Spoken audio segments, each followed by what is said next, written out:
when students are on campus, I like to be on campus. So I want to be here. You know, I want to be with all of you. It's so much more fun when the students are here. When I first started in July, it was very quiet, very quiet. And then in August, when you all appeared, and there was so much hustle and bustle and clubs and events, and it was just great. There's an energy that you bring, and you bring the campus alive, and I really enjoyed that. As the president, you are responsible.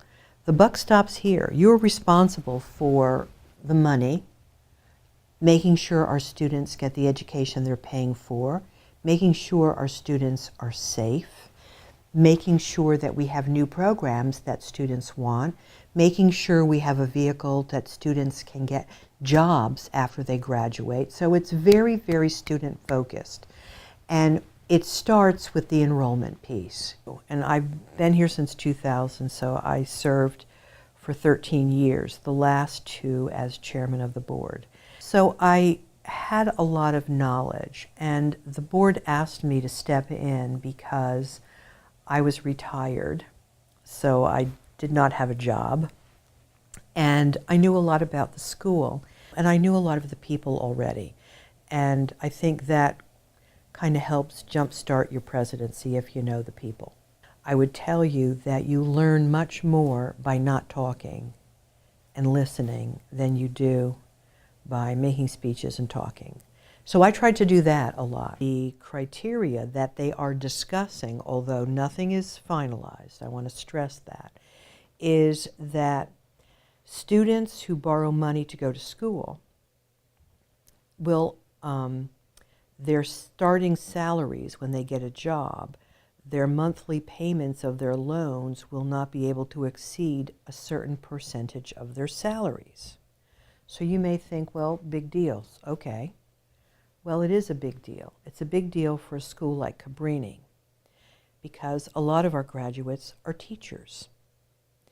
And teachers do not go into the business world usually upon graduation and earn $100,000 a year. So that's going to be a struggle. And so we want to make sure, because we believe that one of our missions is to educate teachers and to send teachers out to change the world. So allocating resources is a huge issue. Making sure that it's affordable for students, making sure that your students can manage the cost of education, and figuring out ways to make it less expensive, figuring out ways so that students can cut a semester or 2 off and save money. We're working very hard, and I think all presidents are going to have to work with their cabinets to do that. I think we're also going to have to be much more engaged in fundraising. So I think that's an evolution. But probably the biggest thing that I think, and I am somewhat of an outsider to higher education, but I think higher education is going to have to think outside the box. I know that's a very trite expression today, think outside the box. But we really have to figure out how to make it affordable, how to make sure that the degrees we grant are valued and relevant. Next for me is going back to retirement, reading all the books that I have not had a chance to read the past year. I'll be finished June 30th, and I think I'm going to take a little trip, and I'm going to go to England, Scotland, and Ireland, because I've only been to England once, and I've never been to Scotland or Ireland, so I think I'm going to do that. This has been one of the greatest years of my life. I so cherish the opportunity that I've had to do this and to be involved in, to really learn what a special place this is. I know that you know that already.